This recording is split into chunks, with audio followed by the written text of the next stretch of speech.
Hello, friends. Hope here. Welcome to Gargoyle Chronicles. Come think along with me. We'll play it in real time, and I'll talk you through the logic as we go. We're continuing our look at the Bridge Brawl Final. Today's episode is Card Showing Troubles. For the past 2 weeks, we've been watching Chris Chung's table. This week, we're hopping over to Peter Holland's. Peter passes in first seat. Joanna opens one club. One diamond promises 4, so one club could be on a doubleton. Partner overcalls one diamond, Lee Chung bids 1 spade, and Peter gives partner an aggressive raise to 2 diamonds. Joanna doubles, showing 3 card spade support. Partner bids 3 diamonds, and Lee Chung doubles, alerted as cards, not penalty. Now, I do think that double wants a bit more definition than cards, not penalty. But we'll come back to that later. Joanna bids 3 spades. Lee Chung bids 4 clubs, and that, rather abruptly, ends the auction. Partner leads at ace of diamonds. We play ace from ace-king, so what does partner rate to have? Usually, for the 3 diamond bid, partner will have 6 diamonds. That points you toward ace-king 6 of diamonds and maybe a queen or 2. But then, why didn't partner bid 2 diamonds over 1 club?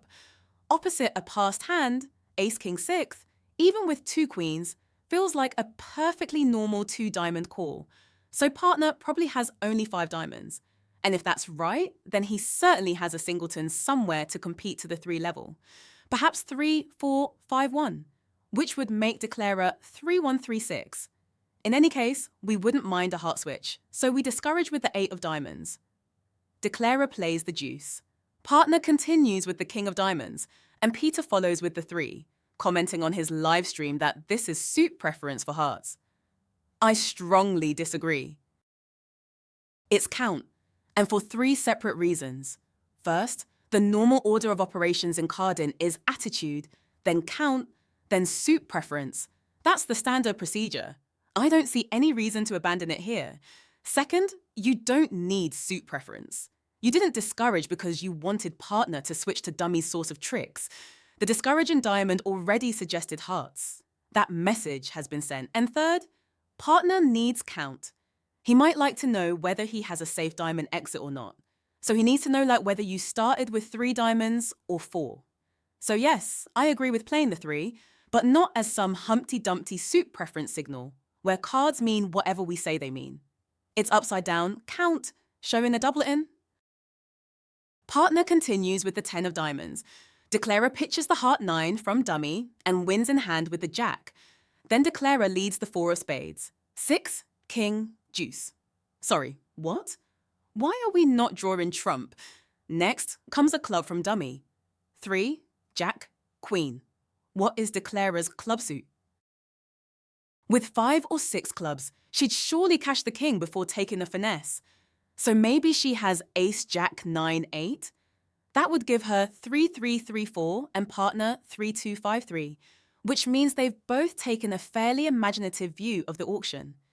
She's pulled the double with 3 trumps and a flat hand, and partner has competed to 3 diamonds with 5 diamonds and a flat hand.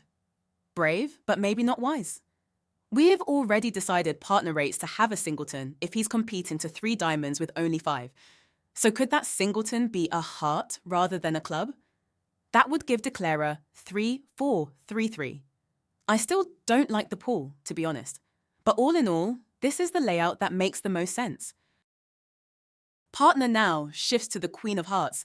Ace, 3, deuce. Declarer plays a club to the ace. Then, the 8 of clubs. 9, king. If our picture is right, partner still has a high trump. And we still have a heart trick to come. And that's exactly what happens. Declarer cashes his 2 spades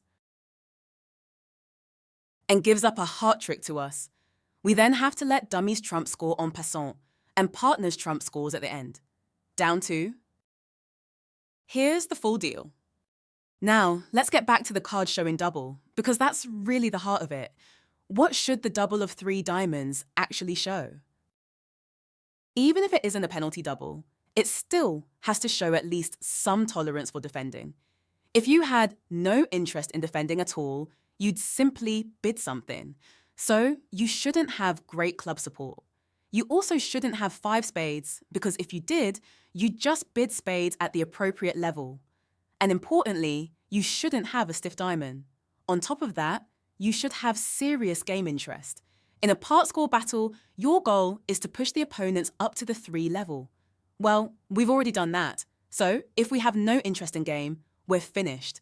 The actual hand then is really quite a textbook double for this sort of agreement. Opening bid values, only 4 spades, only moderate club support, and a double 10 diamond. But I assume that is not what Joanna expects. Because if it is, she has an obvious pass. The opponents are in an 8-card fit at the 3 level with about 16 high card points between them, and your side has no known playable strain. If you pull, you're likely to go minus. And down 2 is not remotely surprising. Now yes, sitting for a doubled part score can feel alarming at imps. Nobody loves it, but pulling can be just as alarming if you expect your contract to go minus anyway. If they have 8 trumps and you have 7, the law says there are 15 total tricks. So if 3 diamonds makes, 3 spades should be down 3.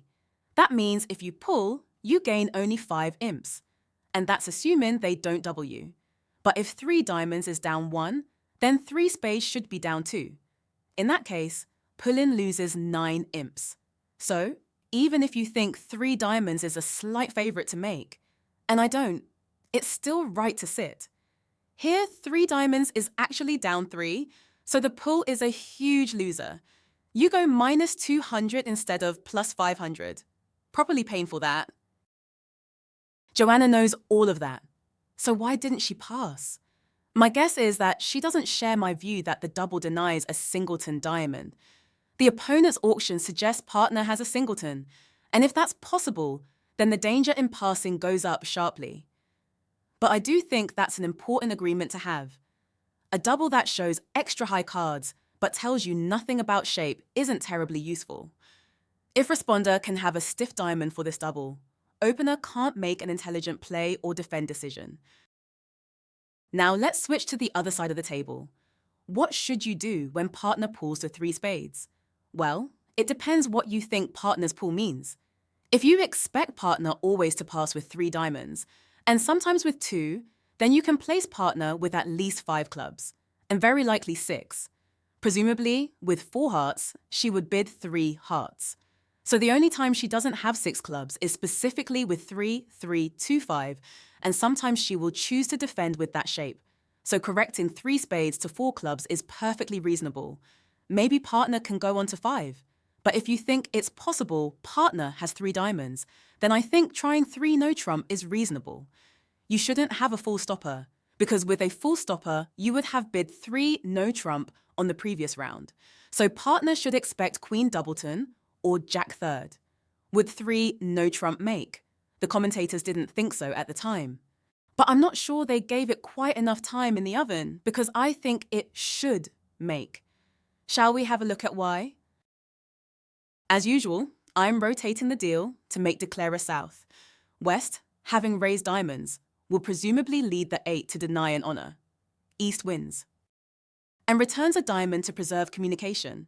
Declarer wins and cashes spades. It's unlikely East would have competed to 3 diamonds with a 5-3-3-2. So when declarer discovers the 3-3 spade break, he should place East with either 3-1-5-4 or 3-4-5-1. On the last spade, West will pitch a heart and East a club. Defenders don't usually throw singletons, so now declarer can place East with 3-1-5-4. Then declarer cashes the ace of hearts and sees the queen drop, which should confirm the position. It would take a very cagey East indeed to pitch a stiff club and then drop the queen from king-queen fourth. So now declarer has a 2-way guess in clubs. He can finesse, or he can play a club to the ace and exit with a diamond to end play East. Since the end play is a 2-1 favourite, that's the line he should choose. Now, what happened at the other table, Alex? The Outback Acolytes started with one of those funky 9-14 no trumps. Chris and Sriram apparently like to bid pretty aggressively against that. I'm not really on board with that approach. I'm very happy to get aggressive over a strong no trump because you can basically assume you don't have game on sheer power, so all your bids can just be disruptive. But over a weak no trump, you don't get to make that assumption. Sometimes it's your hand, so your overcalls need to be constructive, not just chaos for the sake of chaos. And honestly, a 9 to 14 no trump is already awkward enough to deal with. The opponents are going to have plenty of problems all by themselves. They do not need your help. North picked 2 diamonds anyway, East made a negative double, and South raised to 3 diamonds. Again, that is not a call I would make. 2 reasons. First, like I said, I think auctions over weak no trumps should be constructive, not destructive. And second, and this is definitely the greedier reason, even if you are playing destructive methods, or maybe, especially if you are, partner very often has a singleton somewhere when he comes in over 1 no trump. So I think there's a pretty good chance partner has a stiff heart. And if that's true, and West is the hand with 4 hearts, then if you pass, the auction could easily go 2 hearts, pass, pass, back to you. So, why bail the opponents out of a bad contract just so you can play one yourself? That feels a little too charitable. 3 diamonds got passed around to East, and he decided to sell out and defend. Philip thought that was reasonable. Jasleen was not having it. So what's the range of a no trump? It's 9 to 11? 9 to 13. 9 to 14. Okay, 10 to 13, but with lots of brackets there. I see. 10 to 13, but you can hedge either way. Right. So he just passed it. Passing it out is reasonable, I think.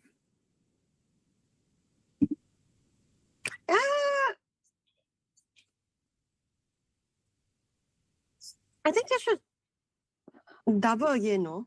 I'm with Jasleen here. Sorry, boss. Yes, you expect to beat this, so if partner is going to pull your double and go minus, then maybe passing works out better.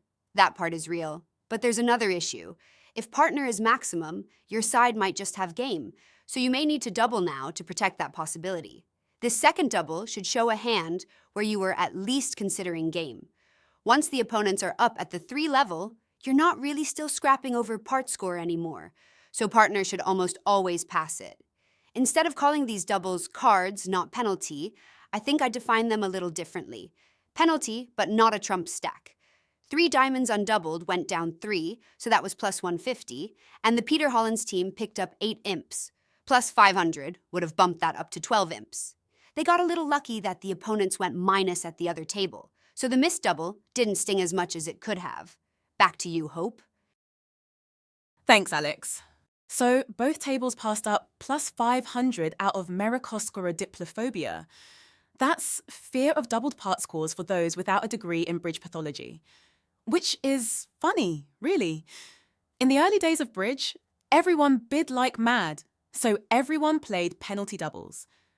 Then the bidding calmed down and doubles became more flexible. Negative doubles, responsive doubles, card showing doubles, do something intelligent doubles, as though partner required a formal invitation to do something intelligent.